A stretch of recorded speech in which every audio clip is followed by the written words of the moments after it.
名字の話。日本は極めて名字の数の多い国。多くの日本人が想像するように、昔というものが現代と無関係のものでないということを証明するがために、名字の話をしようと思う。我々が10人よれば、多くの場合には10の名字があって、鈴木とか渡辺とかありふれた名は別として、その他の人にあっては旅行先または交際条理において同じ名字の人に出会えば、お互いに珍しがるのが普通でありましょう。すなわち日本人の名字の数はそれほど変化が多くて、少なくとも家の数の100分の1ないし80分の1、すなわち8万ないし10万はあろうと思われる。日本は極めて名字の数の多い国であります。なぜ多くの名字ができたか。さて、何故にかくのごとく多くの名字が我が国にできたか。高きも低きも一斉に、火の神の見据えであるところの大和民族が、いかなる必要があって、かくのごとく分かれていったか。今までこれを考えた人は少ないけれども、実はよほど面白い問題であります。もちろん、太郎という名の人が数人あり、清という名の人が数人あるのを区別する目的といえば、それまでであるけれども、それだけのためならば、ことさらに珍しい面倒な名字を作る必要はないので、1号の清とか2号の太郎とかいうような下足札のような分類でないことは言うまでもないことであります。しからば、いかなる生活上の必要があって、かくのごとき名字を伝えるようになったか、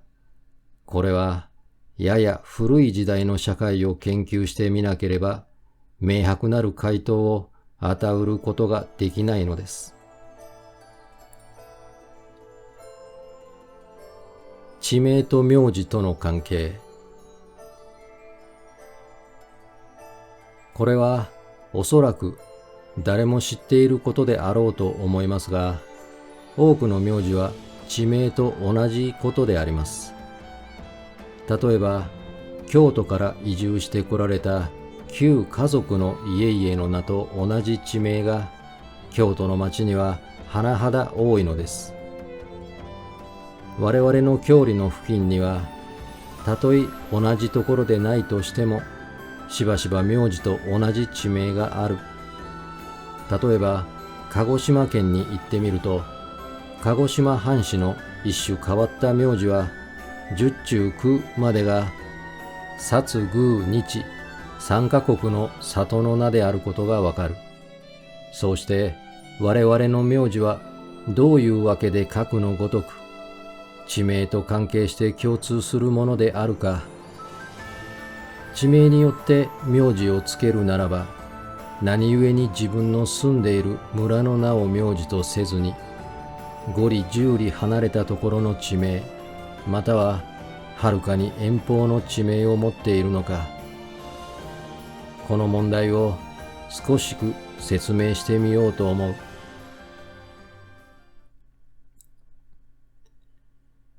二重に家の名を表す例。今日の戸籍の上には、もはや現れておらぬけれども、朝廷の儀式等で、昔風に人の名を言い表す場合には、普通の名字のほかに、源の阿尊とか、藤原の阿尊とかいうように、二重の家の名を表す例になっている。この源または藤原は、姓といって、名字とは全然別のものであるというのが古来学者の説である。しかし、突き詰めてみれば生とても自分の家を他人の家と区別する一種の方法で、名字はさらに同性の家の間に甲乙を区別すべき第二の屋号であるからして、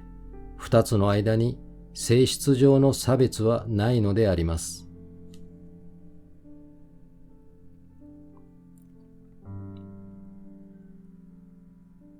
なお因だ昔の慣習。名字という語の説明についても、伊勢貞武以来いろいろの説がある。これを比較して批評するのも煩わしいが、結局自分の信ずるところでは名字とは名とあざ名であると思う。品でも公子名は旧、あざ名は中字と言いますが、この旧と中字とを合わせたものが名字であります。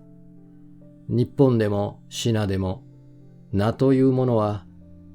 むやみに他人から呼ぶべきものではない。人に向かって自ら唱えるのは格別。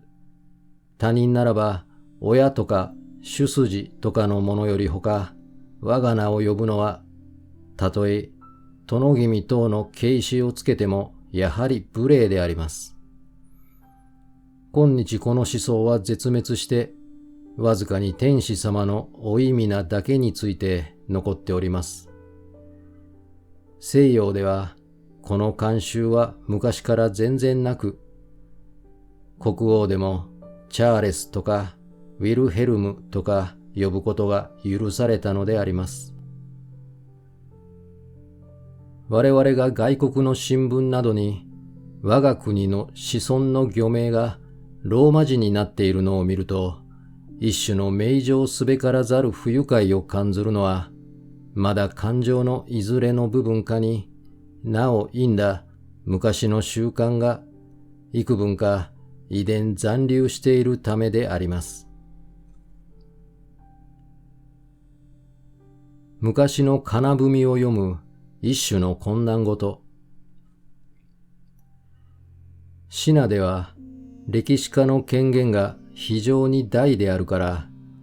一度筆を取れば貴人の名をも言わなかったのであります。したがって、これを模倣した我が国の漢文の歴史には、なお因ではおらぬ。しかし、日本風の歴史記録類には、なお因で書かぬのが通例であります。例えば、大鏡などを見ると、藤原元常を太郎殿と書いてある。時平のことをも太郎と書いてあります。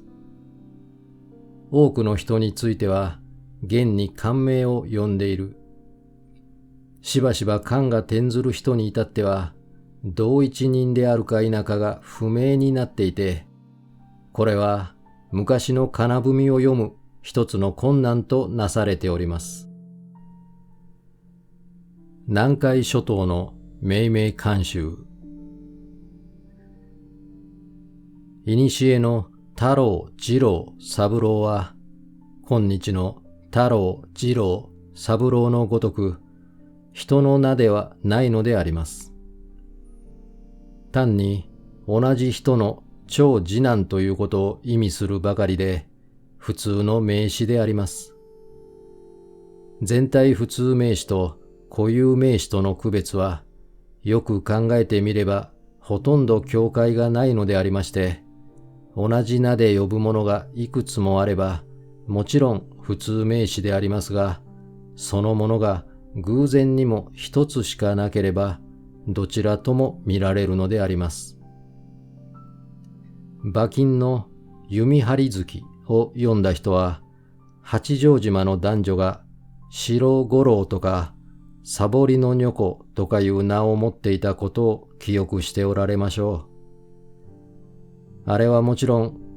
南島における命名慣習を小説の材料にしたもので、父が祖父の長男であれば太郎で、自分がその三男であれば太郎三郎と名乗り、自分の五男は三郎五郎と名付けるとか、三郎の姉娘はサボりの女子と名付けるというような簡単な名の付け方であったのであります。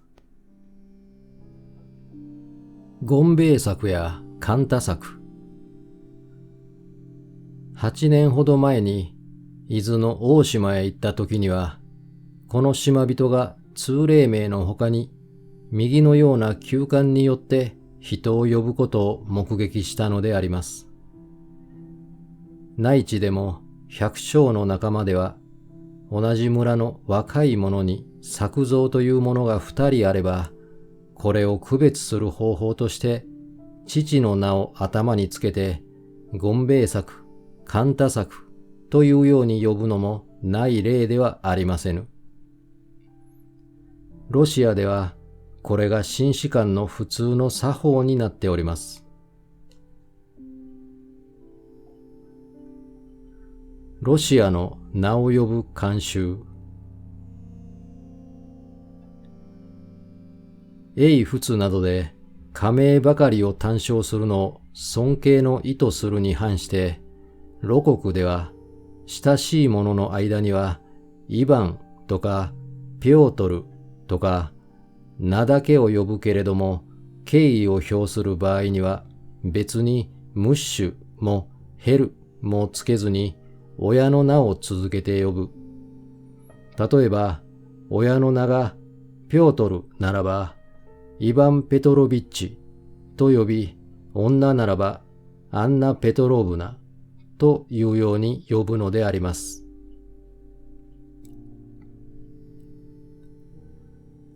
欧州における同一慣習。スカンジナビアではこれとよく似ておって、あの黒人の名字というのは、多くは皆親の名から作った名字であります。例えば、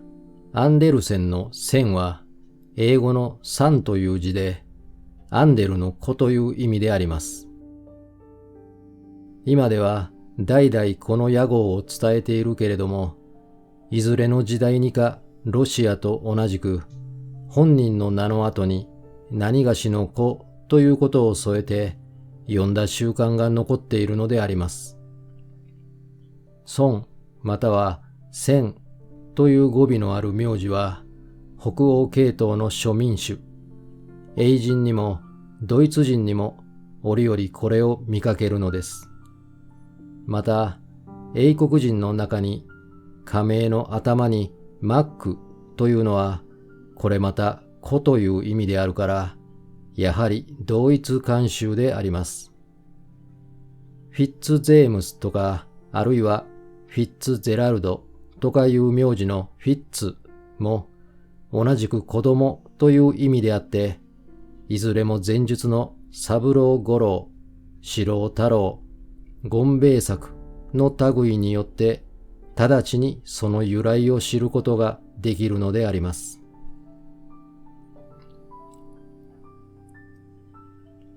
シナと日本と共通の慣習。出産の順位で人のあざ名を呼ぶことは西洋と共通でない慣習でありますが、シナには古くから存在しておったのです。シナでは同じ家族に属するいとこの列まで合わせて、徴用の別をもって数字の番号をつける。その例は、唐詩選などを見ても、人の名を呼ばずに、王11の某所に行くを送るという題があります。この11は、同族間の徴用の順序が11番目ということであります。格のごとく通例数字ばかりで呼ぶけれども、また時としては、老の字をつけることもありました。老は息子さんという意味であります。側天武功の臣下に長何がしという非常に麗しい男がありました。そこである人はこの人にこびて、三郎は廉価に似たりと言うたところが、またある者が、廉価が三郎に似たるなり、と言ったという話もあります。この三郎は、すなわちその例であります。日本における昔の命名慣習。日本の太郎、次郎も、あたかも東朝文明の輸入の際でありましたからして、品風を真似たのであります。それ以前はどんな風に呼んでおったか明白ではありませぬが、皇族のあざ名として若井良子、中野大江などと称えたのを見ると、ほぼ想像することができるのであります。太郎、次郎などの官音の行われた後も、女子については久しい間この風がありました。例えば、長女は大井子、次女は中津子、三女は三津子、四女は四津子と呼んだようであります。女については、ことに名を呼ぶのを避けたらしく思われます。10女、11女に至っては何と呼んだか。今日の文書には残っていないけれども、何らかの方法によって名以外のものを呼んだに違いがない。男はもし腹違いなどが多くして、10郎以上になれば11郎、十次郎とも呼べば、または余一、余次とも呼んだのであります。那須の余一、真田余一は、余の字を書いたけれども、実は余一で11男のことであります。戸隠山で騎乗を退治した平惟持を余後将軍と呼ぶのは、祖父貞盛の養子となって、徴用の順序が15番目であったからであります。今日の多くの人の命名の由来。右の慣習は、曽我五郎、十郎の頃になると、そろそろ壊れ始めて、ほぼ今日の通称に類似してきましたけれども、それでも原則としては、まず前述の方法をとって、近世に及んだことは人の知る通りであります。しかし、人がようやく増えてきて、一つの遊楽に80個、100個の人家が集まり、または3里5里の隣村と交際するようになっては、そもそも核のごとき単純な方法では、同年配の若者を弁別することができなくなりました。それでも京都に住んでいる官吏はもちろん、一角の家柄のものならば、一代に二度三度、京都に勤番をして、名誉館を拝命して帰ってくるから、当然これをもって他人と区別することができたけれども、微々たる平民に至っては、やはり八丈島ないしはロシア、ノルウェーの旧館のように、父の名でも頭につけなければ、まずはわからぬ。そこで我が国にも、次郎三郎、四郎五郎等の名前がだんだんできてきたのであります。また父が達者でいる間に、せがれの太郎が成人して、世間の付き合いを始めるようになると、仕方がないから家柄の家でも区別するために、太郎太郎とも言えぬから、小太郎、新太郎などと言っております。そのまたせがれが世に出れば孫太郎、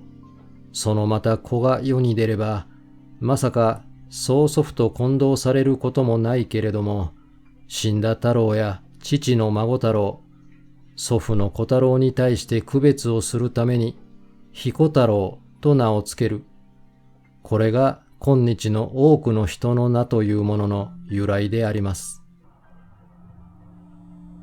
通称のたびたび変更する京都の貴族。ついでに今少し名の話をすれば、京都の貴族は名字になると一代に10度も15度も昇進して、いずれの官が終局ということがないからして、通称がたびたび変更するのです。昨日まで4位少将であった人が、今日は三位中将殿になっている。翌年は文官に転じて中納言殿と称えられなければならぬようになるからして、それが果たしてあざなであるやら、はたまた我々官吏が長官に向かって、長官といい局長というと、同じ意味の通称やら区別することができぬ。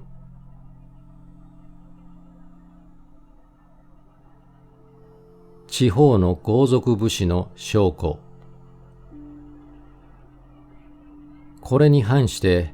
地方の豪族武士なる者は、その実力においては優に教官を驚かすに足るものがあったけれども、その感慨は気の毒なほど低い。これが中央政府の地方を制御した政策であって、非常に功労がない限りは、関東八州などに住んでおった大地主は、何遍京都へ参勤しても、父または祖父の任ぜられたより以上の官に任ぜられる見込みはほとんどなかった。すなわち家々には栄誉の極点、昔の語で言えば前途というものがあって、通例上という武官に任ぜられることであります。上門城、左衛門城、右平城、左平城というものがその実空間であったけれども、地方の武士を奨励する唯一の栄典であったのです。それでも地方人は失朴なもので、これをもらうためにいかなる労も辞せぬという傾きがあったので、頼朝が鎌倉に幕府を開いてからは、地方人の任官を非常に制限して、必ず将軍を経由して上奏をしなければ任命せられてはならぬことに定めました。故に本家の家督相続人一人を除くほかは、相応な家柄の息子でも、やはりただの次郎三郎で一生を終えることになったのであります。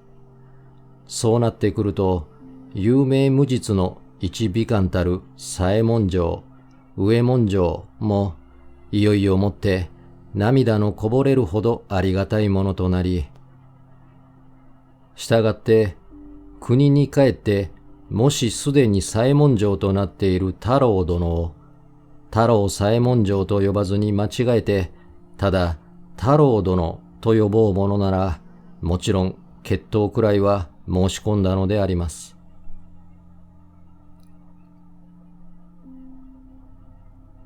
何左衛門、何兵衛なる通称の多い理由。以上の説明で、今日地方人に何左衛門、何兵衛の通称の多い理由は、ほぼ想像ができるであろうと思う。ただ、上という文字はいつとなく取り落としてしまったけれども、つい近来まで表だった場合には上の字をくっつけたのです。四五百年来の太郎左衛門、三郎兵衛は言うまでもなく朝廷から授けられたものではありませぬ。親がその名であったからせがれも差し支えないことと思い、隣村の地主がそれであったから自分もそれにしようくらいに、だんだん自分で勝手につけることになってしまって、3万の太郎左衛門、5万の三郎兵衛を生じるに至ったのであります。明治維新の行政庁は、名義を正すの目的をもって、核のごとき官名の戦勝の嫌いあるあざなは、一時禁ぜられたことがあります。その後、いつとなくその禁は解けたけれども、今日、現在門、文右衛門、何兵衛などいう通称を持った40、50の年配の人があるのは、全くその禁令の結果、文字だけを取り替えたものである。同じ通称の区別法。一地方で3人か5人かの右衛門城、平江城のある間は、その頭に太郎、次郎をつけさえすれば、あざな、すなわち個人を差別する方法としては目的を達したようであるけれども、年代を経、人数の多くなるとともに、個人までも合わせれば、全然とその数が多くなってきて、ついには同じ通称のものがそちらこちらにできてくる。いわんや、感銘を持たぬ、ただの太郎次郎に至っては、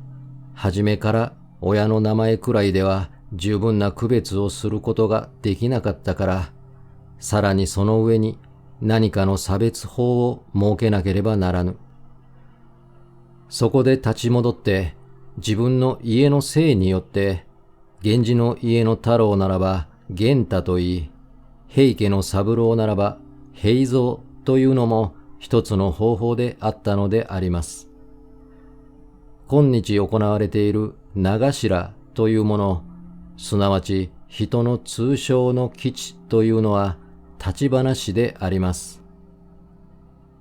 官というのは菅原氏、矢というのは小野氏、姓というのは清原氏、中というのは中原氏、藤はもちろん藤原氏であります。これらは皆多数の次郎三郎を区別するために、勘太、弥蔵、吉六、中七などと称えた異風であります。しかし一地方に植民をしてくる者は、多く同一家であって、その姓を同じくしているのが普通であるから、一族蔓延の場合には、これもまた区別になりにくい。ここにおいてか、第4の方法として、居住地をもって証拠とするのは、極めて自然の順序でありました。今日でも、庄兵衛というものが2人あれば、川端の庄兵衛とか、上屋敷の庄兵衛とかいうのが普通の例であります。これは決して近代に始まったことではなく、おおよそ日本人が村をなして共に住み、共闘が功を結ぶ場合には、もし互いの実名を呼ぶのを避くるとすれば、核のごとくするのほかはなかったのであります。山城の京遷都の初め頃にできた日本領域という書には、紀州の百姓であざ名を上田の三郎といったものがあります。今日の語で言えば、上田は氏名であるけれども、この男にも別に親のつけてくれた尊い名乗りはあったので、その名乗りと上田の三郎とを合わせたものを名字というのもすでに誤りであるが、家の号ばかりを名字というようになったのは、いよいよもって御用天下と見なければならぬ。しかしながら、核のごとき時勢の変遷は、必ずしも昔に引き戻すことを必要とせぬ。ことに今日では、通称と名乗りとを二つ持つことは法律の許さざるところでもあるし、一旦戸籍に登録されたる自分の名前は、三郎兵衛、太郎左衛門というごとき、昔の意味で言うあざ名にあたるものも、または堅苦しい漢字の二つつながった名の訓に相応するものでも、皆あざ名ではなくして真実の名であって、しかも西洋風にこれを呼びかけることを忌まない時節となったのであるからして、新しい風俗に従ってあざなというものを捨ててしまわなければならぬ。そうなってくれば、今日の会話語で屋号のことを名字と言っても、どこにも差し支えることがないのであります。さて、前段が甚だ長くなったけれども、昔の人のあざなの中でも、一人一人について変わってゆく部分、すなわち通称については大体説明を終わりましたから、この次には一人一人について変わらぬ部分、すなわち屋号、今日の語で言えば名字の話を今少ししてみようと思う。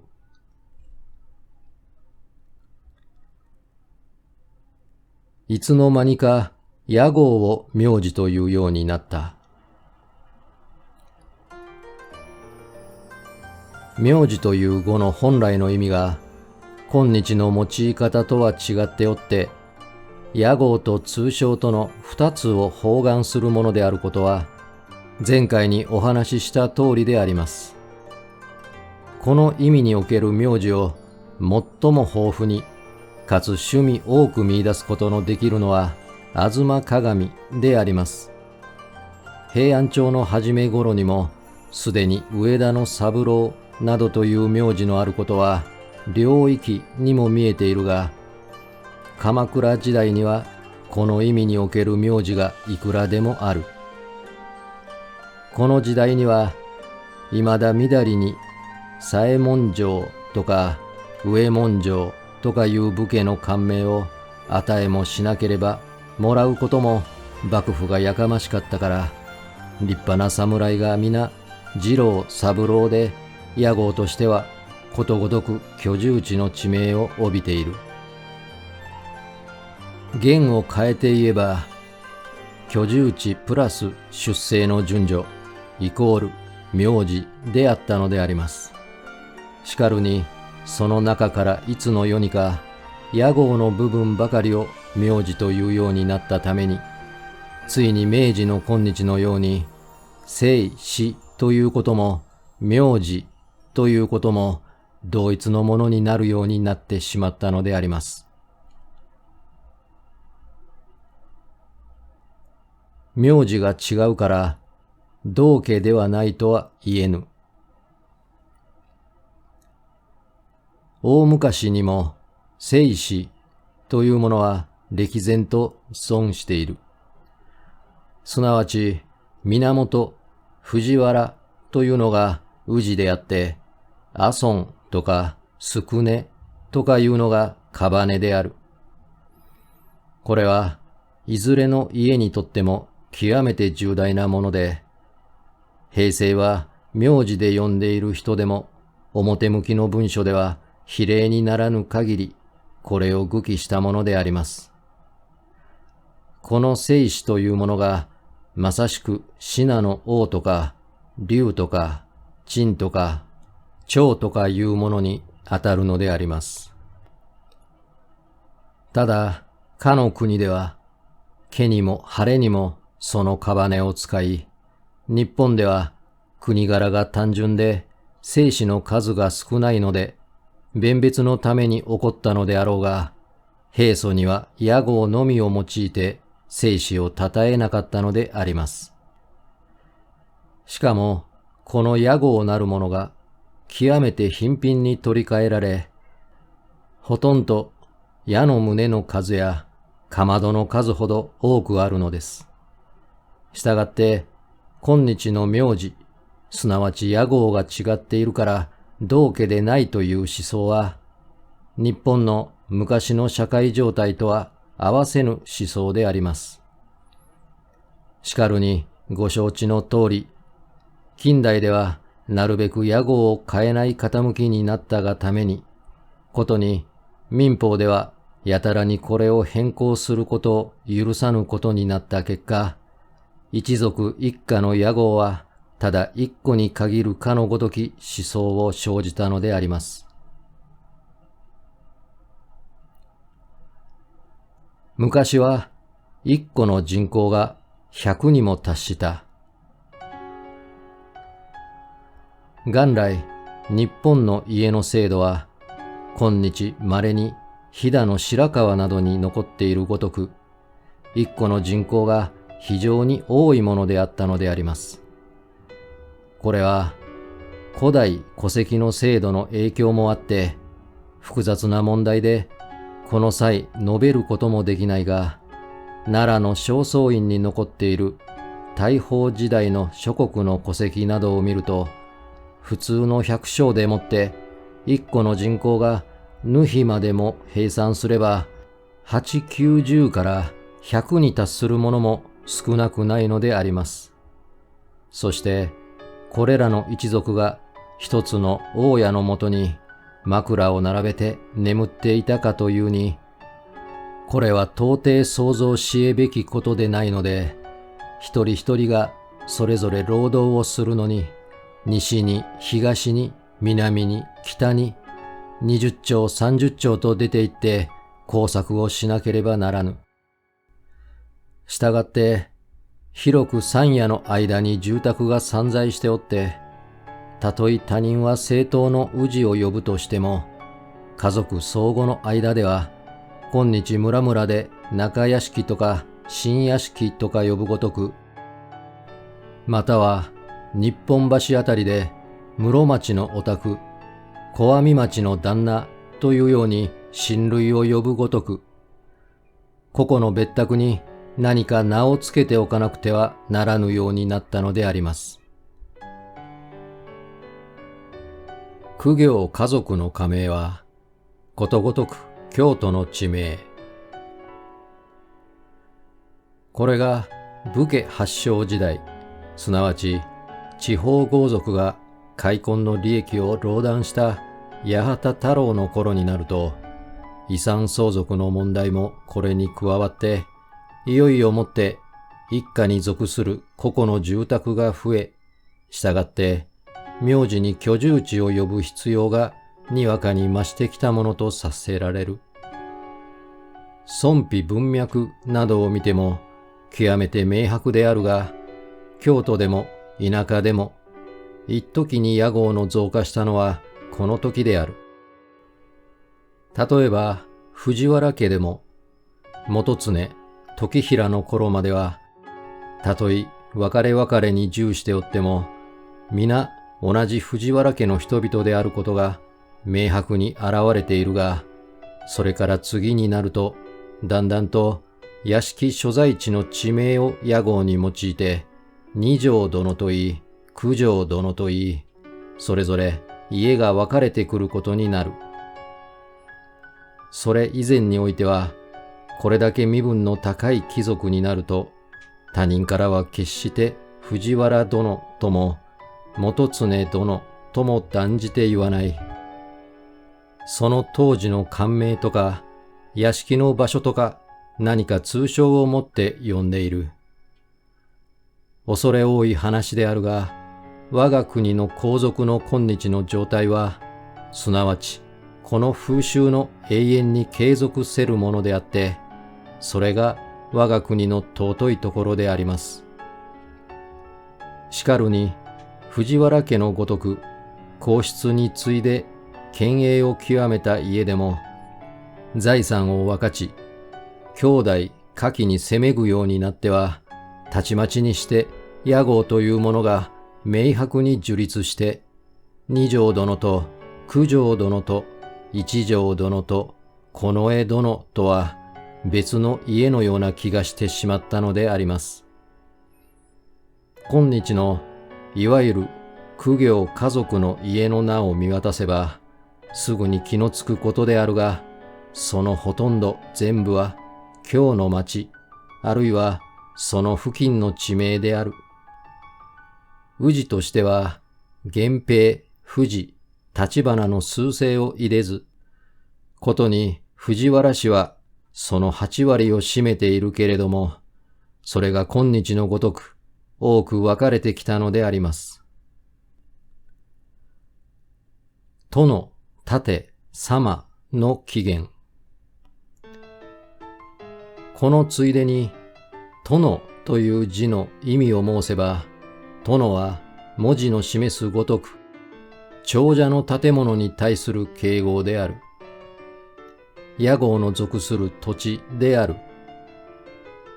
建築物を呼んで、その中に住んでいる人を直接に呼ぶことをはばかった意味である。すなわち、お屋敷ということであります。これがついに移り変わって、直接に人の名を軍長殿、局長殿というように、人の名を意味するようになったのは、甚だしい変転であります。南北朝頃の文書ことに、諸国の侍に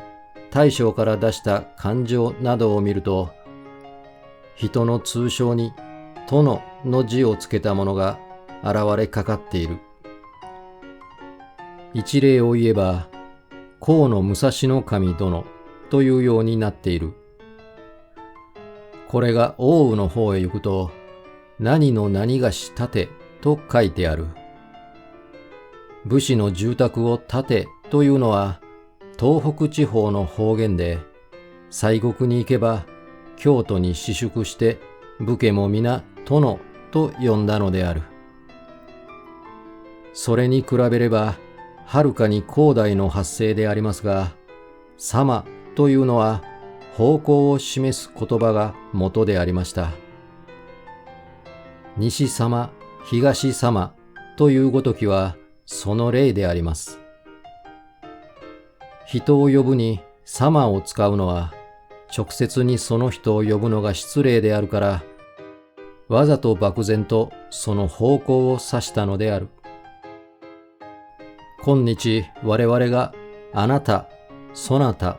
というのは、全くこれと同じ用い方であります。したがって、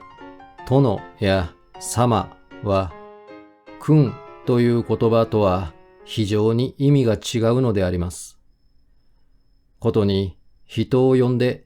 何の何兵衛氏と呼ぶのは誰が始めたことかは知らないが、歴史的根拠も何もない無趣味の慣例と言わなければならぬ。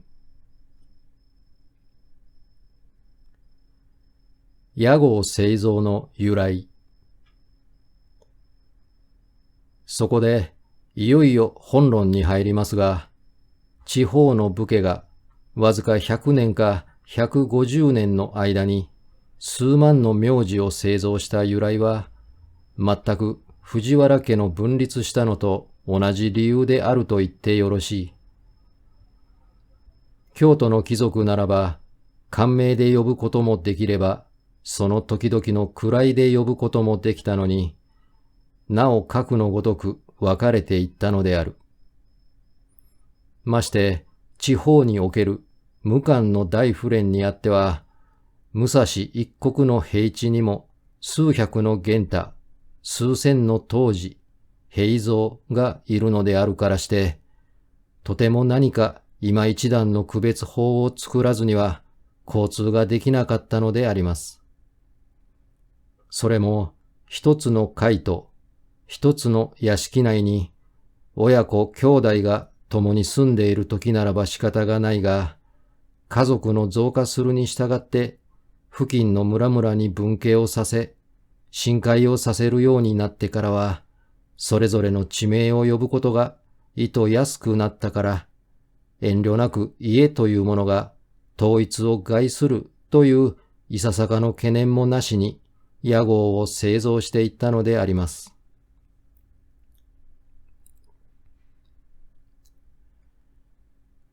開墾奨励法。この話をするためには、少しく王朝時代の開墾の事情を解かねばならぬ。最初は百姓が重税その他の理由から土地を捨てて立ち退いた跡が荒れてゆく恐れもあり、また政府としては収入の増加を図る必要があったために、これらの荒れ地もしくは原野を開墾する者には、奨励として長くその田地を持たせるという開墾奨励法が出たのが元であって、地方の百姓の中で下人などの多く資本の余裕のある者は、この奨励法に基づいても、大分開墾したものがあったようであるが、実を言うと、これでは開墾をした楽しみが少ないので、以前通りに重く租税を取られて、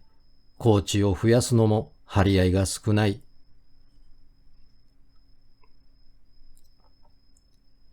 荘園の増加。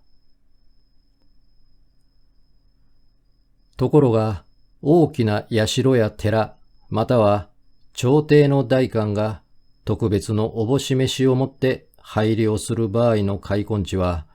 常に租税の全部を上げてくださるのであるからして、前のものに比べれば非常にありがたみの多いものであれば、これが出てからは、もはや通例の荒れ地開墾などは捨てて顧みるものもなくなったのであります。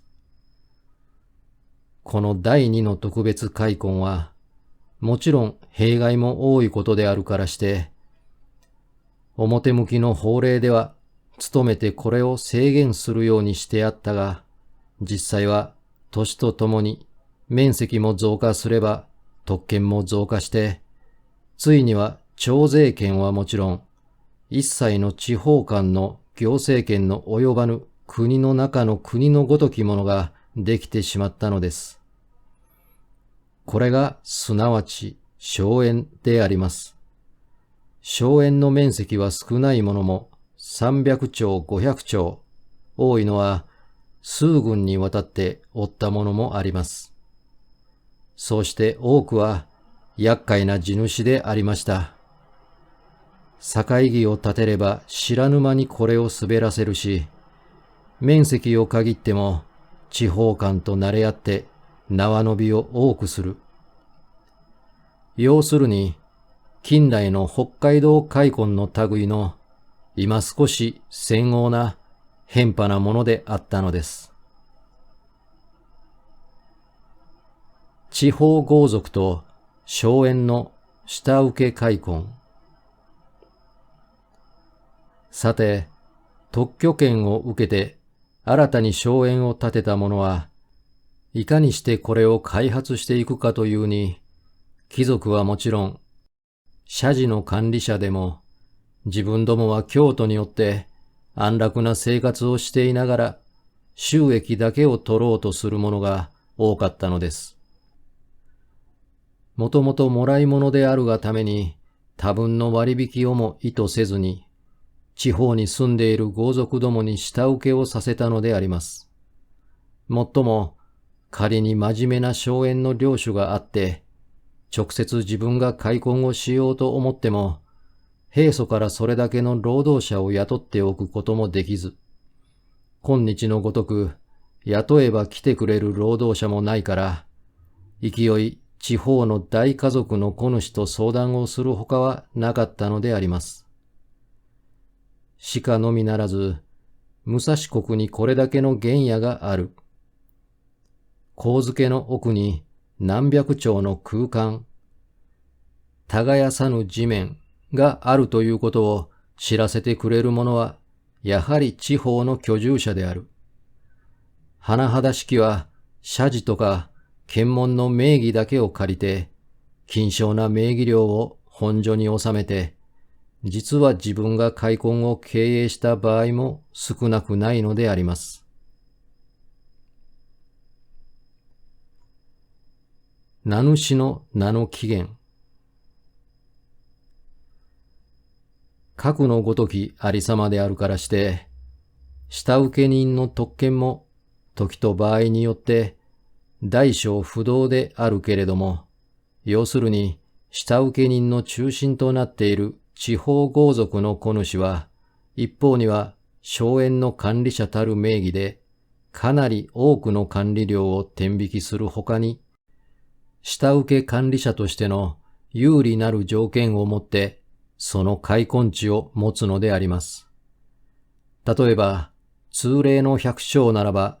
領家で気に入らねば、いつでも立ち退かせることができる場合にでも、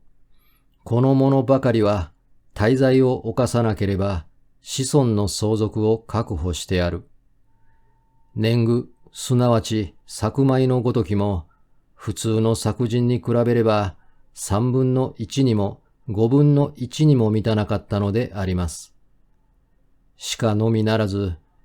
ごく地味の良い水がかりの良いところばかりをよりどりしたにそういなかった。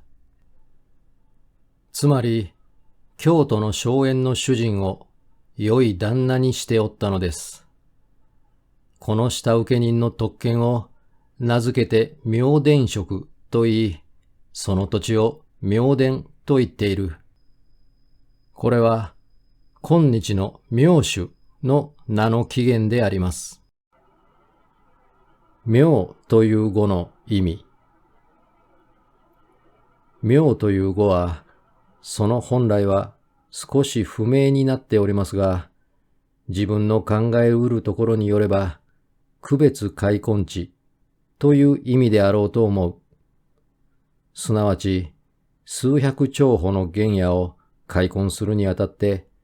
あらかじめ5町とか7町とかの面積に昇格して、事業の進歩に便にしたのである。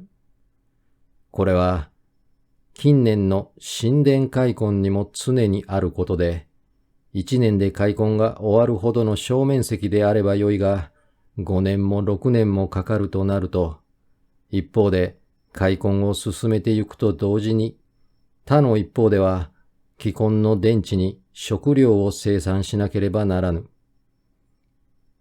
今日の村の字にしばしば一番割、二番割などという地名のあるのはこのためであります。ことに同じくらいな身分の者が共同開墾をする場合には、命名の持ち場を決める必要がある。この小区割りを名付けて明といったことは、今日ではもはや疑いがありませぬ。多くの場合においては、開墾者はその家族の者に一つずつの名を分けてやったらしい。すなわち、下請け開墾者たる特権が不可分のものでなくして、土地に伴っていたらしいのであります。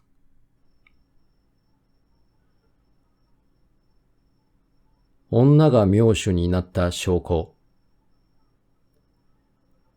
明という文字はいくらも今日の地名となって残っております。九州方面では、備前北高佐郡などでは、小技にはことごとく明の字がついたところもある。東国の地名では、明に聞こえる公文明などという地名は、つまり荘園の初期の持っている明田の地ということであります。同じ原野でも、焚き木を借りに、もしくは狩りをしに、しばしば人の往来するところでは、従来の地名がありまして、そこに来用する者は、直ちに信託の屋号としてこれを採用しました。すなわち、在名であります。しかし、以前の人口の少なかった地方では、ことによると、5町、7町の小区割りでは、地名のないところがある。各のごとき場合には、変則ではあるが、あべこべに、定末とか、国友とかいうような人の実名を地名につけたのである。しかし、新名主はいずれ金持ちの子供であるからして、自分で利女を手にするわけではないから、子供もあれば、女もあるのであって、太郎丸とか次郎丸とかいう同名を直ちに地名につけたものもあるのであります。名古屋付近に一女子、二女子などという小技のあるのは、女が名主になった証拠であります。七党と称する大地主の団体。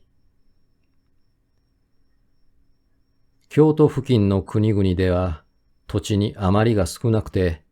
下請け開墾のありがたみも自然薄かったかもしれぬが、関東に来ると香幕たる原野を自由勝手に占有することができたために、京都の貴族に取り入って甘んじて家人の地位に下がっても、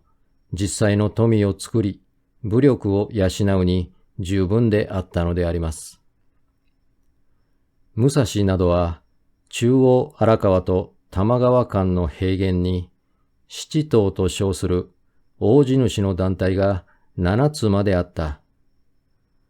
他に南には小山田とか稲毛とか、北には秩父などいう豪族が何軒もあって、いざ開墾が始まるとなると、競うて下請け権を獲得し、どしどしと次男三男の輩を分家させたのであります。故に、今日になっても、右の手に七島の系図を持って、左の手に精密な地図を持って当たってゆくと、開墾の順序、分家のありさまが極めて明瞭にわかるのであります。例えば、児玉家の僧侶は児玉の本城、すなわち中山道の本城付近におり、横山の族長は今の八王子の北部に住んで、その分家は皆付近の村に住んでおった。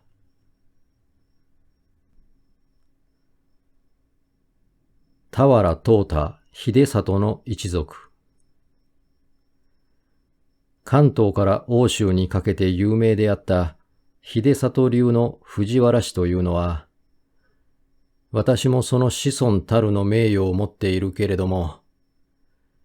実はこの特権開墾権の運動の都合上、藤原家の若殿を娘の婿に取った下野あたりの藩人官位の家柄であって、ことによるとアイヌであるかとも思う。この中高の祖である秀里のごときは、三上山のムカデを退治した時代には、近江に近い山城の田原に住んでいて、藤原氏であるところから田原の藤太秀里と称していたが、その小国は下野であったために、名伝の大部分はむしろ関東にあって、その子孫は上州の太田に住んで太田家となり、下野の小山に住んで小山家となり、下宇佐の結城に行って結城家となったばかりでなく、さらに宗州にも立派な根拠地を持って、今タバコのできる秦野に住んで畑野家となり、さらに山一つ越えて松田に住んで松田家を作り、さらにその西の川村を開墾して川村家を作ったのであります。川村は今山北の停車場のあるところで、その屋敷のあった川村山の北であったがゆえに山北というのであります。私の家の系図は嘘か誠か受け合われませぬが、この川北からまた分かれたとありまして、今日大磯と二宮との中間にある国府本郷、すなわち旧地方庁所在地の氏神が柳田神社というのを見ると、あるいはあの辺に猫の額ほどの妙伝でもあったのではないかと思って、いつも汽車であの辺を通ることであります。煩わしいからたくさんの例は挙げませぬが、これらの一族がことあれば合体して身体を共にすること、例えば鎌倉北条時代の和田の乱、三浦の乱に数百の名字の人間が一時に腹を切ったのを見てもわかるごとく、名字の分立ということはどこまでも家の統一には害がなかったのであります。しかも、いわゆるご先祖になるということは、初めて新しい屋号を名字の頭にくっつけるということで、京都で出世のできない地方の荒武者どもにとっては、この数を増やしていくということが、むしろ唯一の誇りであったのであります。この状態は、私の考えでは、ほぼ吉野朝廷の時代まで続いたのでありまして、その前後からだいぶ形勢が変わって、近代的の傾きが現れ始めたのであります。近世代官制度の起源。平家が勢力の絶頂におった頃には、その所領は66カ国に道渡っておったということでありますが、この一族が朝敵となって全滅した後は、それらの荘園はことごとくいわゆる結所となっておったので、朝廷ではそれぞれ処分せられ、これと同時に頼朝は朝廷に願って個々の荘園に地頭を選定する特権を与えられた。この地頭というのは、取りも直さず荘園の管理人で、開発の当時から特別の約束のもとにその土地を管理しておった人間と同一の地位を新たに与えられたのです。しかるに、頼朝に随従して功名した武士どもは、主として東国の住人で、平家の所領は全国に行き渡っているとは言いながらも、まず中央部以西に多かったので、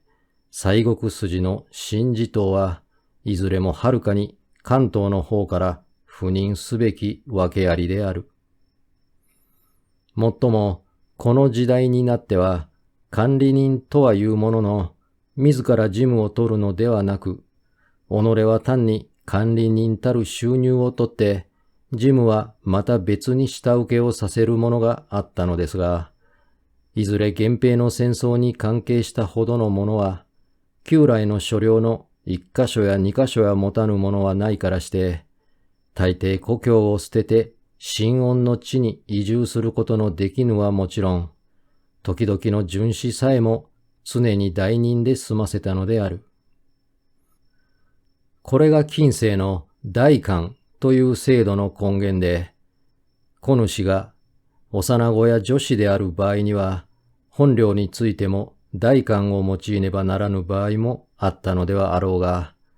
主としては右のごとく、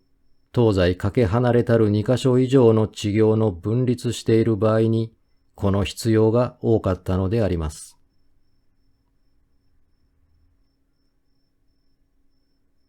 関東武士の一部移住は自然の成り行き。代官の手をもって支配していた遠方の所領は、久しからずして遺産相続によって分配せられた。元来、分割相続は大宝領以来の旧慣ではあるが、本家の威力を支持すべく、できるだけこれを制限していた。ところが、戦争の必要から兵力を増加するためには、どうしても家の数を増やさねばならぬ必要があった。そこへ持ってきて多分の親恩、家恩の地ができたのであるから、親はいい気になって総領に対する遠慮もいらず、かわいい末子に思いのままの信託を持たせることができた。この後、引き続いて北条氏の悪辣たる権略によって、鎌倉殿の後進がおいおいと滅亡して、その所領の全部または一部が収購せられて結所となった。上級の駅に宮方に属した苦行武家の領地も同様、戦勝者の間に分配せられ、これらの結果が次第次第に関東武士の一部移住となったことは、まことに自然の成り行きと言わねばならぬ。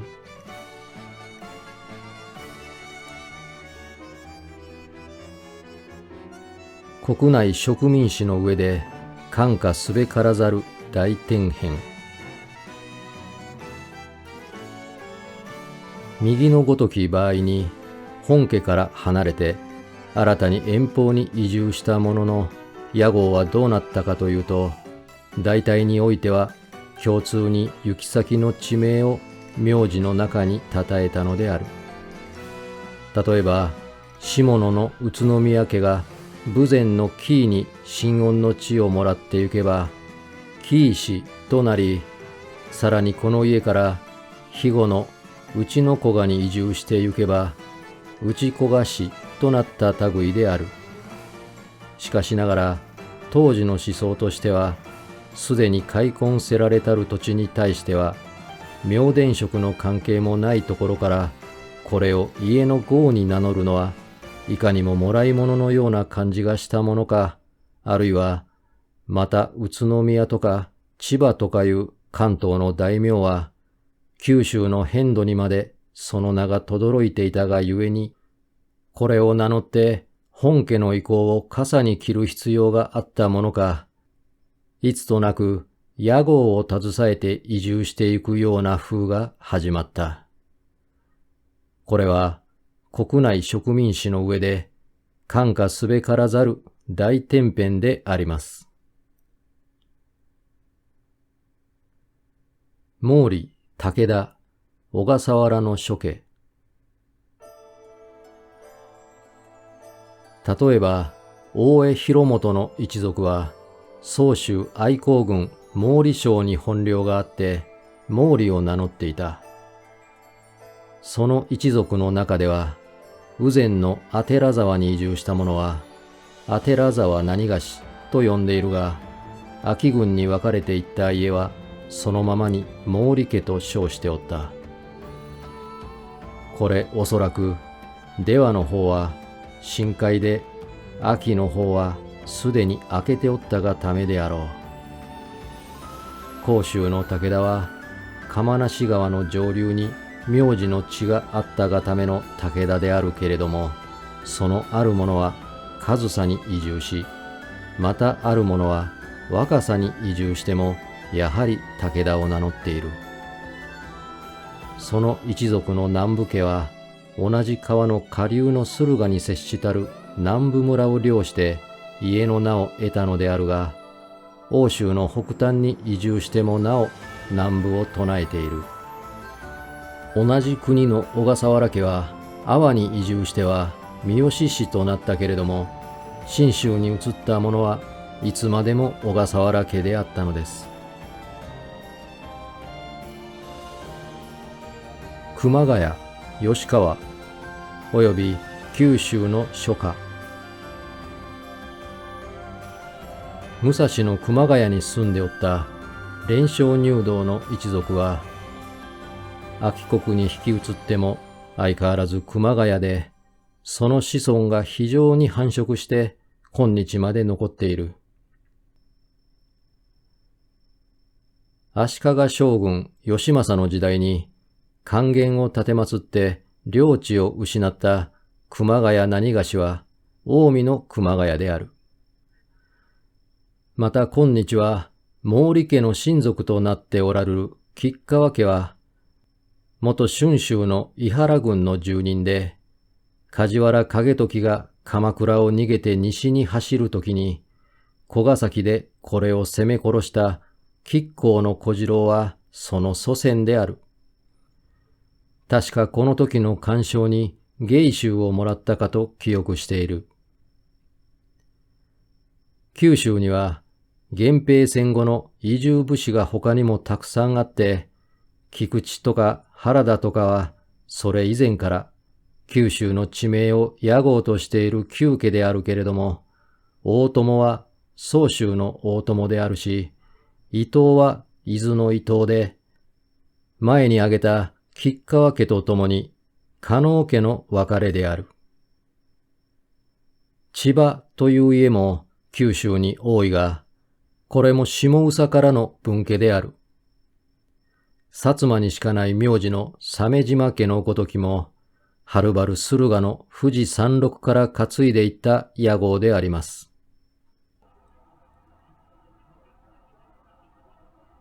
屋号を診療に持ち行くに至りし、一元院。右のごとく屋号をもって診療に引き移るの風は、漸々と増加していって、ついに名字の固着した今日の状態を養うに至ったが、一つの原因としては、吉野朝廷時代に地方地方の着所の争いがこの機会を利用して宮方、武家方に立ち分かれ、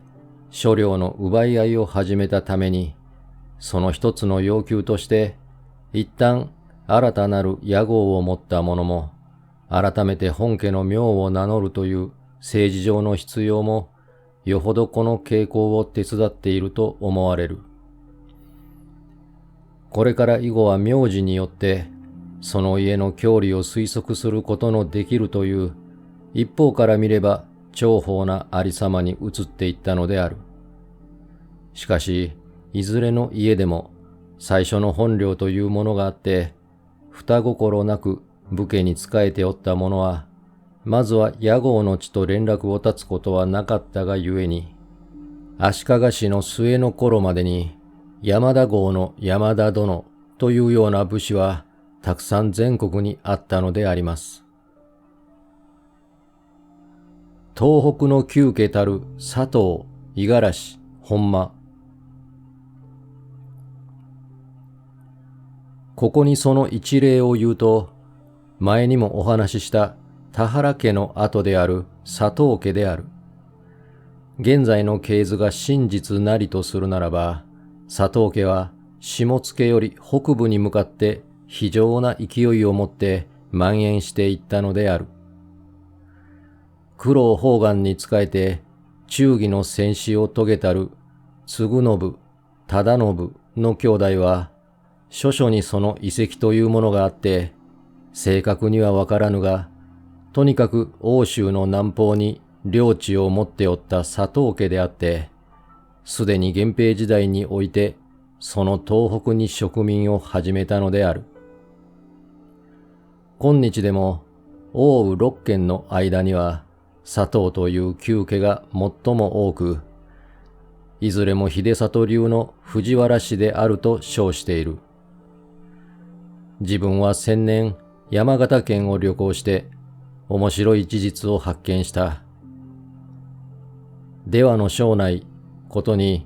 西田川郡の海岸部においては、佐藤と五十嵐という家が南北から入り混じって、ここで双方の境界を成している。この五十嵐家は、系図は見たことがないけれども、何でも越後が本元で、新潟県の北部から山を越えて、出羽の方へも会津の方へも移住を試み、いずれの方面においても佐藤家の前進を食い止め、かつ食い止められている。酒田の本間家は現今の富豪であるが、この屋号も広く出羽地方に頒布しておって、佐藤、五十嵐、二勢力の他に喫立しているが、この家は佐渡の本間である。本間家と佐藤家の縁故はすこぶる深いもので、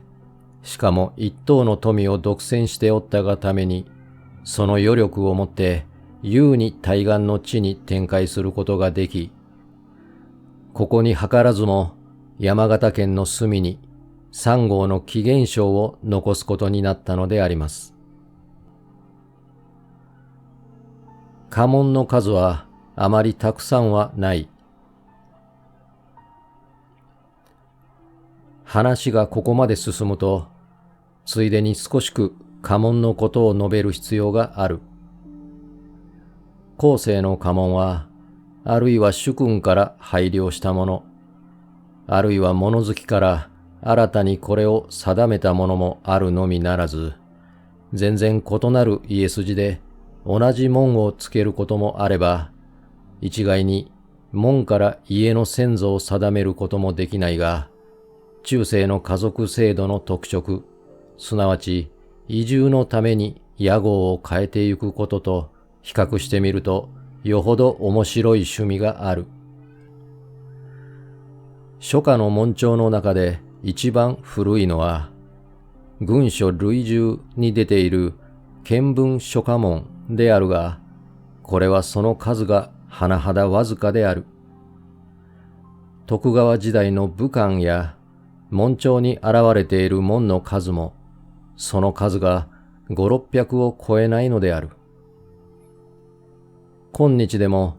稀には染め物屋の難儀をするようなもんもないではないが、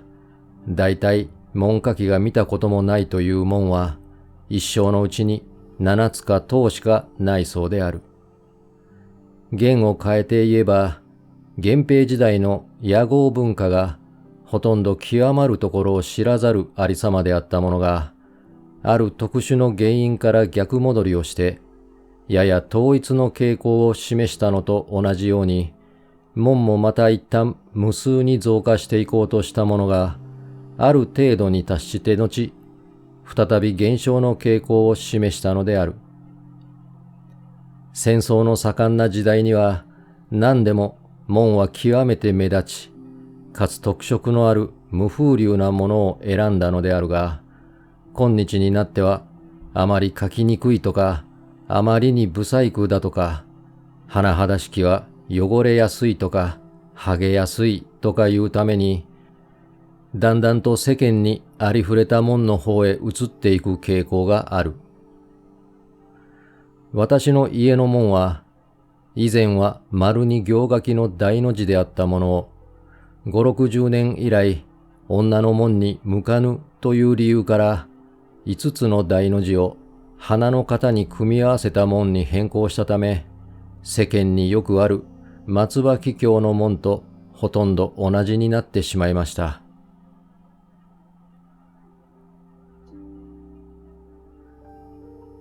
一つの物体は一族を統括し、個々の変化が各家を表す。右の次第であるから、今日人の背中を見て家柄を想像することなどはまず不能となったけれども、それでもなおこの間に多少の意味と趣味とを認めることができる。幕末の学者で栗原龍安、信光という人は、5人も7人も初めてのお客が訪問したときに、名札と紋所とを引き比べて、あなたが何さんですな、と言い当てたということである。なるほど、高橋とか和田とかいう名字が平凡であるがごとく、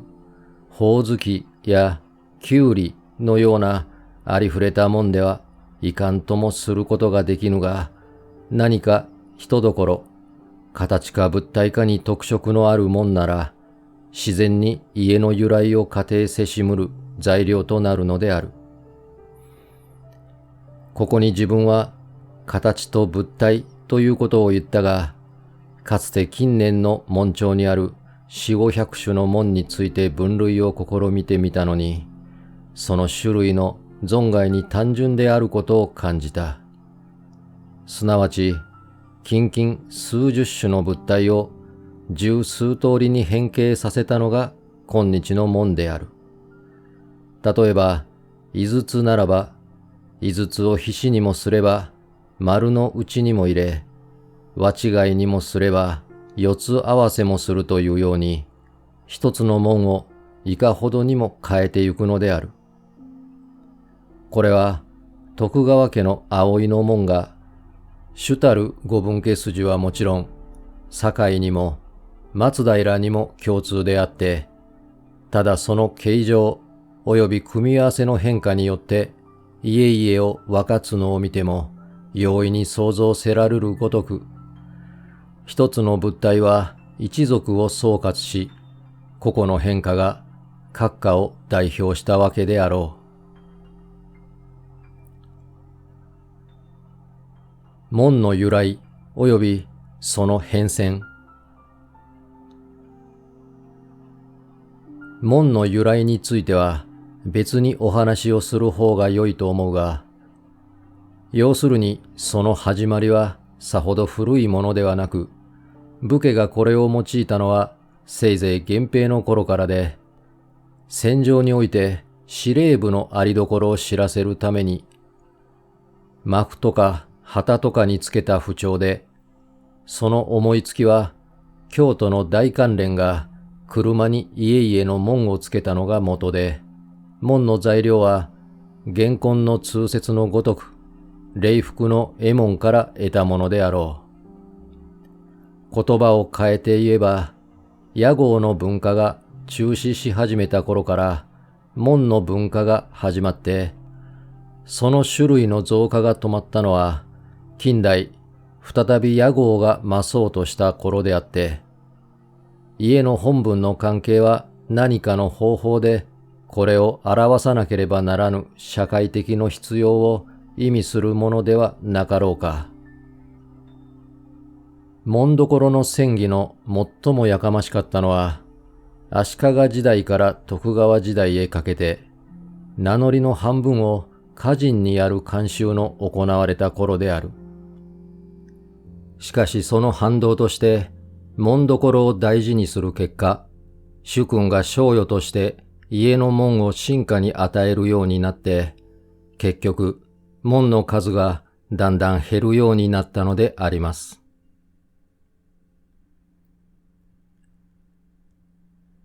新領主を苦しめたる地侍、国事、合司。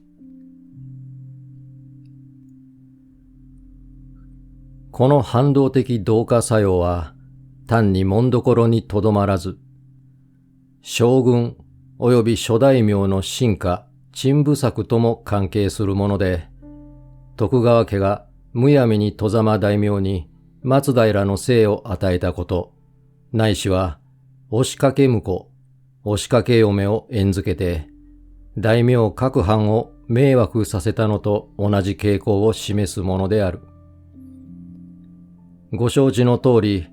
徳川初期の武家は将軍自身をはじめとして、十中の八九までは成り上がりの大家である。以前に数十倍する知行を持ったからには、たくさんの侍を召し抱えねばならぬ必要があった。仮にまた、譜代の家来に過分の加増をするとしても、その家来もまた、知行高相応の軍役をいそむるためには、新たに老頭を召し抱えねばならぬ。しかるにこの時節は戦国の後で、諸国旧家の主人の診療を失って、諸方を流浪して歩く者、すなわち、いわゆる浪人の数が非常に多くして、そのある者は、器量次第、すこぶる俸禄を得たがために、差し引き残りはまだなかなか多く、何ほど抱えても、江戸、大阪に集まってくる無足の輩が甚だ多かったのである。彼らは、あるいは大阪の陣に加わり、あるいは島原の駅に加担し、あるいは唯別記の謀反に組みして、大抵片付いてはしまったが、しかしこればかりでは決して尽きたとは言われぬので、諸国にはまだ若干の食禄をもって別に衆取りもせず、従来の本領に窒伏している武士の数が、やはり浪人の数くらい、ことによるとそれよりも多くあったのである。この輩を名付けて、国事、地侍、または合司と称えている。地侍の陳腐作は、新たなる国持衆の最も取り扱いに困難したる問題である。彼らは、土民との間に数世の縁故があるのみならず、風土交通の事情に明るく、多くは山の奥、谷の影を根拠として、公然と攻めに行けば、家族を携えて山中に隠れ、敵が去ればまた出てきて住む。よくよくおとなしいものでも、何のかのと故障を申し立てて、新たに年貢を払うまいとする。土佐の長宗我部とか、備前の浮田とかいう徳川家に弓を引いて断絶した家々の部下で、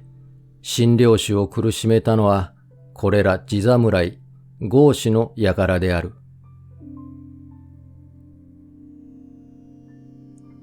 諸侯の対地侍作諸侯の対地侍策にも豪獣の2種類があった。無に無産に攻めつぶし、あるいは攻めがたい者は欺いて連れ出して縛り首を打ったけれども、これは決して容易な事業でないからして、多くの場合には、幸い新たに召し抱えの必要もある場合であるから、以前の通り刀が刺して降りたれば出てきて奉公をせよ。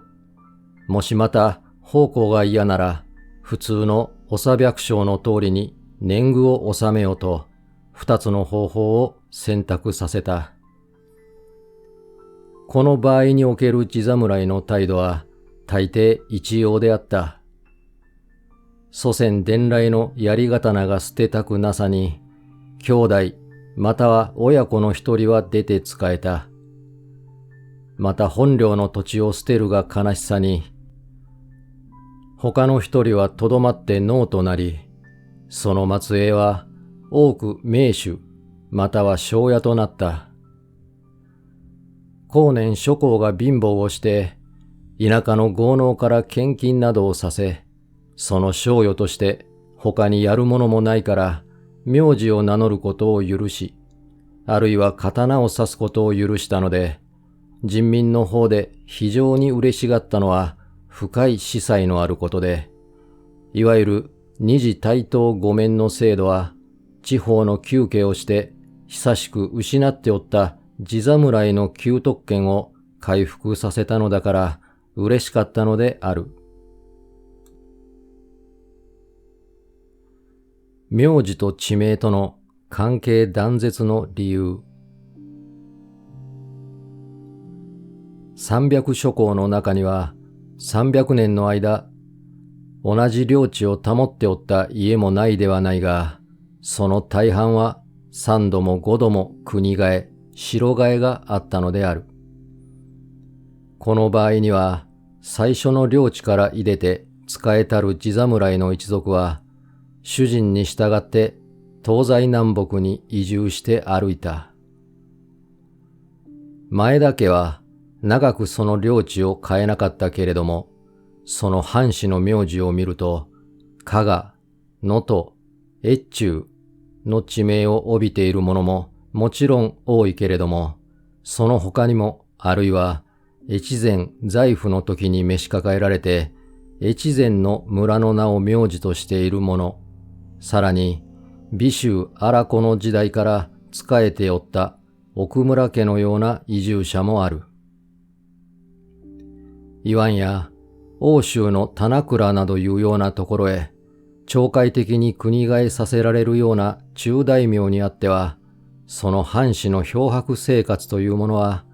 明治の今日の軍人や裁判官も三者を避けるくらいであった。これに至ってか、名字と土地との関係は全然断絶してしまって、ついに現代のごとく、数十人の太郎次郎を区別する富豪のごとくなってしまったのである。しかし、彼ら自身においては、多くの場合、小国を忘れるようなことはなかった。徳川末期の武官を見ても、江戸の旗本の名のもとに、小国三河と書いてあると同じく、彼らは決してその本国を忘却しなかった。しかのみならず、数代以前に分かれてきた郷里の本家とは、極めて血の薄くなるまで音信を絶たず、よくよく双方いずれかが霊落をせぬ限りは、名字の地、または奉公先を互いに記憶しておったのであります。二次免許の制度の由来。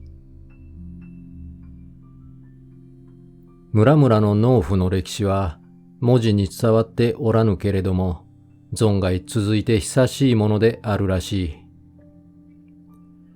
彼らは戦乱に追われ、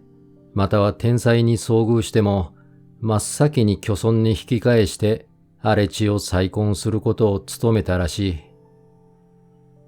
今日の新村というのは、よくよく以前から人の耕さなかった土地に外部から移住したものである。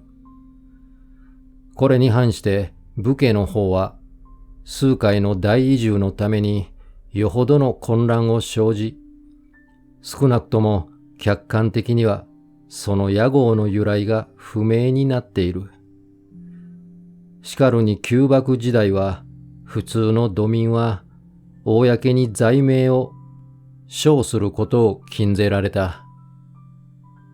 二次ということは、中世では名乗りを意味した。武士がある大家の家人となれば、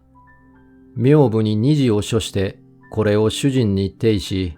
実名を今まずに読んでくださいという儀式を行った。この制度が廃れてから、公に屋号を名乗ることを二次の免許と称した。村々には長百姓と小百姓、もしくは地主とモードとの二階級があって、後者は武家の特権に対しても、または旧家門閥の威厳を維持する上からも、絶対に屋号を唱うることを許されず、しかもその多くの者は、徳の昔に屋号を忘却し、または最初から屋号がなくして、十数代も何村何兵衛で通っておった。一村ことごとく魚の名を屋号にした伊予の漁村。明治の初年に罪名の禁が解かれて、ついで戸籍にいわゆる生死を録せなければならぬことになったときに、村々の役場ではそれは大騒動であった。数百個の無屋号の人が、とにかく何か名字を持たなければならぬことになった。旧家の霊落した者、または本家の明白なる者は、もちろん私にはこれを用いていたのであるからして、面倒はなかったが、親代々の小百姓は皆困った。多くは、譜代の関係をたどって、出入りの家から名字をもらった。または、相手方の故障を言わぬ限り、その近村で聞こえた名字を名乗った。しかし、そんな考えもない者は、役場の理員がつけてやった。あるいは、家の前に松の木があるから松下とつけろとか、山の入り口にあるから谷口と名乗れとか、中には頓強な村役人などがあって、伊予の海岸の漁村などでは家々が魚の名をつけた。その隣村では野菜の名を名乗りにしたとかいう例がいくらもあった。魚や野菜ならば珍しいから紛れもせぬが、松下とか谷口とかいう類に至っては、実際昔松下村の地頭であり、谷口村の名手であった家と人から区別することが困難になった。ここにまた第三次の大混乱をしたのであります。今日、東京のごとき大都会においては、大抵珍しいと思う名字が諸国から集って、ほとんど区別もできぬから、名字は以前に比べて生活上の意味が薄くなり、これに伴って各人の頭に家という思想がだんだん微弱になっていくのは、実に是非もなき成り行きであります。屋号の由来を調査するの必要。信では古くから万世豆腐などという書物があって、これによれば家々の歴史もわかり、間接には数千年来の国内植民の趨勢も明らかになることであるが、不幸なることに我が国にはこの種の書籍もなく、しかもたびたびの混乱を経た今日となっては、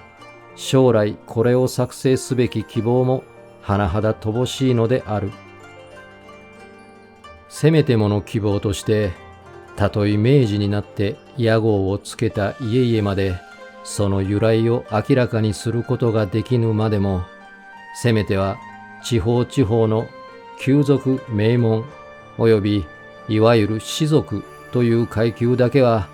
多少の真苦をすればわかるのであるからして、今のうちにその屋号の索引をこしらえておきたいものである。この材料としては、地方地方の風土詩の類にも旧家の記事があるし、また武家の方では徳川幕府で作った寛政長州諸家譜の類、各藩では家々から提出した勤書の類を合わせれば、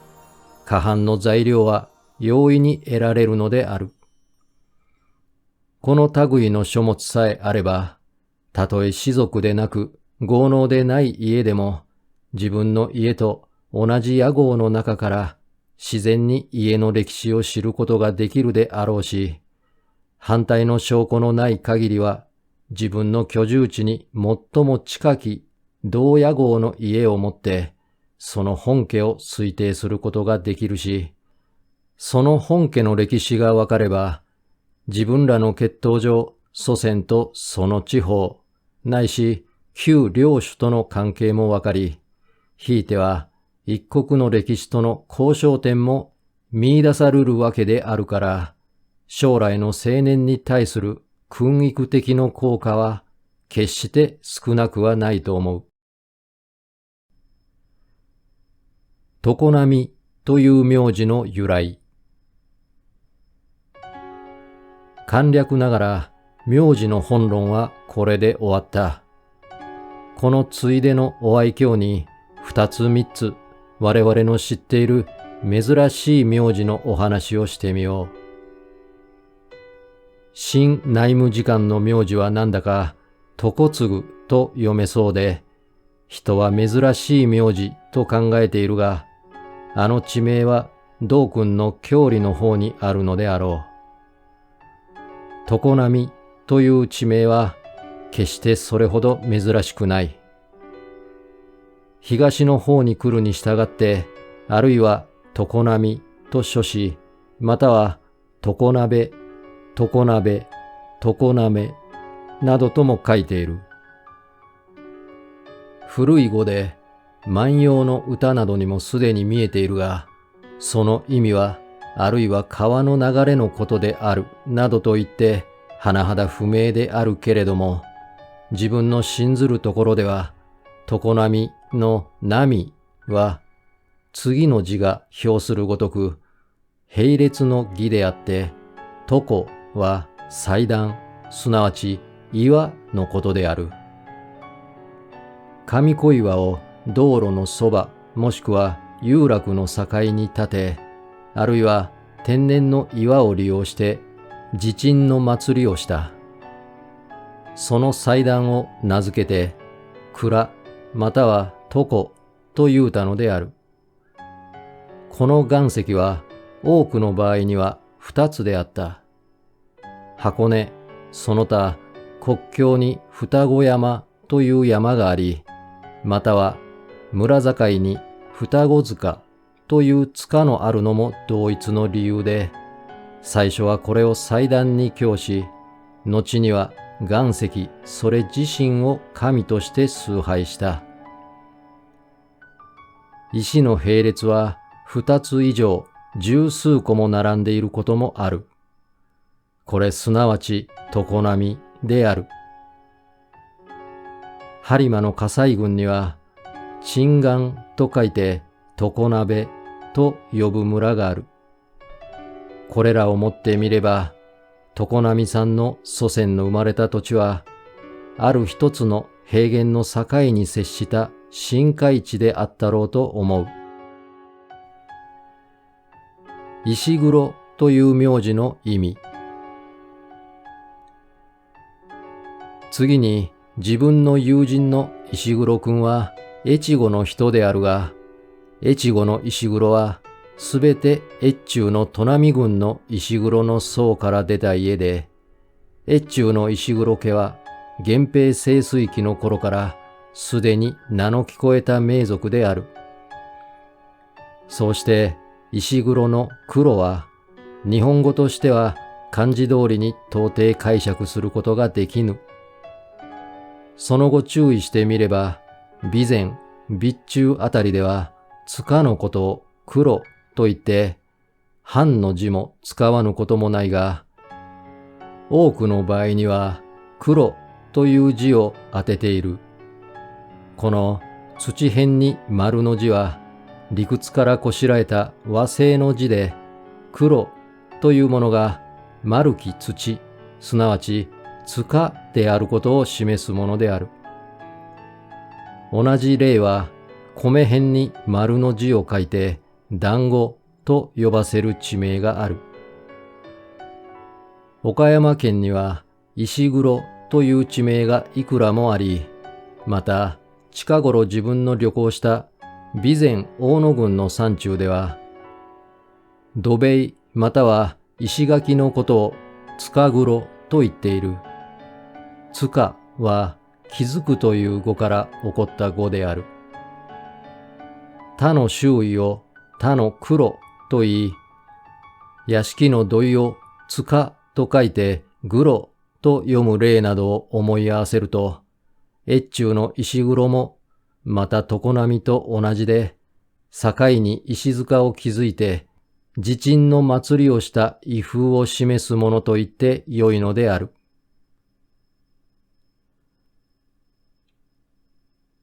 とときという名字の由来。また自分の友人でとときくんという人がある。これは立花白家の重臣で、戦国以来武名の轟いた名家である。この屋号も文字からは意味を介することはできぬが、自分の判断ではとときのときは時、すなわち門木の儀で、境の入り口に神を祀る神木を意味するものである。諸国に夫婦石があれば夫婦木があり、子持ち石があれば子持ち木があるごとく、石の代わりに天然の樹木を用いることは極めて普通の例である。思考してとときのとは遠いの義で、尊ぎはまた近とぎに対する語である。尊と近とは近世の語で言えば大手と絡め手であって、関東地方では尊神、近と神という神様が無数にある。奥羽の方へ行けば近と森、尊森と変形する。伯爵東道家は近江から出た家であるが、この東土もまた東土神の最上のことである。これをもってみれば、我が尊敬するとときさんは、そのご先祖がやはり常滑さんと同じく、ある荘園の京丹外来の悪心を防ぐに必要なる地点に、守備兵方々開墾を始められた家であろう。木越家の名字の由来。私の親戚に金沢人の木越という家がある。これは越前の斎藤家から出た有名なる戸賀家の所属であるらしく、加賀の江北郡の木越村に住んでおったから屋号となったのである。これも塚の越、境木峠、佐江の上田峠、榎木峠の例と同じく、越、すなわち境に植えた霊木の所在を意味する地名であって、これらの四家はたとえ相互に何の縁故はないとはいえ、その祖先の居住地が東西南北ほぼ事情を一様にしていたものである。かくのごとく地名の意味にまで立ち入って屋号の由来を吟味すると、まだなかなか面白い話が尽きないのである。